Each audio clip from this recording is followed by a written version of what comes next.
I think those who are attracted by this are very few. Because I think it was simply done by force. And you will remember that in Afghanistan, after the Russians left, the different warlords started fighting among themselves. And that gave Taliban the chance to take over. And originally they took over by peaceful purposes because they said we want to stop this massacre of the innocent by the warlords. And when they marched through streets, people joined them voluntarily. But when they came in power, after defeating all the warlords, they became very intolerant. They were persecuting the minorities, the women, and they became quite barbaric. And this Daesh people are doing the same. And whether they say they are opposing the foreigners who occupied their country or whatever, or whether some of them are opposing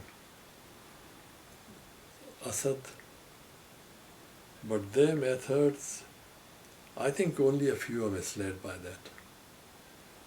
And those who are misled, many of them have come back.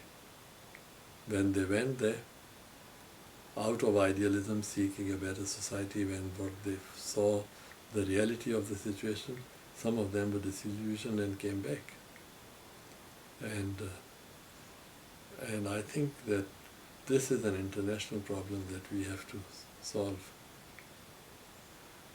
together. You don't fight a war in a token manner. I mean, either you are in a war or you are not. So I think that an effort should be made to defeat the present rulers of the Daesh, but at the same time people should be given hope. In the past, the West has been known to support dictatorships in the Muslim countries for their own interest, self-interest or trade or whatever. Many Muslim countries are not democracies. There are very few of them that are democracies. Many of them are dictatorships. And one of the reasons several Muslims are disillusioned with the West is that while they talk of democracy and human rights, they are really governed by the interest of the multinational corporations, whether it's in Cuba or in the Middle East or in Africa, that they are quite willing, many of the Western regimes are quite willing to work with autocratic governments to suppress human rights as long as they can get some profits, a piece of the action in the development.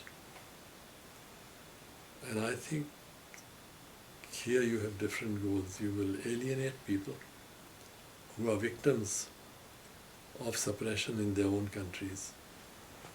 So I think that for a longer term partnership between the West and the Muslim countries, we have to have clear goals. Do you want to promote human rights? Do you want to promote democracy? Do you want to promote freedom?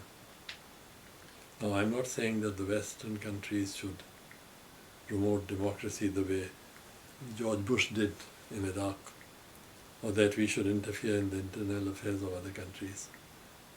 But at least through our actions and policies and our statements, we should make clear what our goals are, and we should work with like-minded people.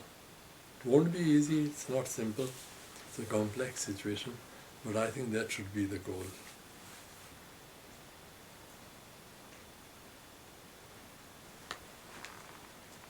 Very good.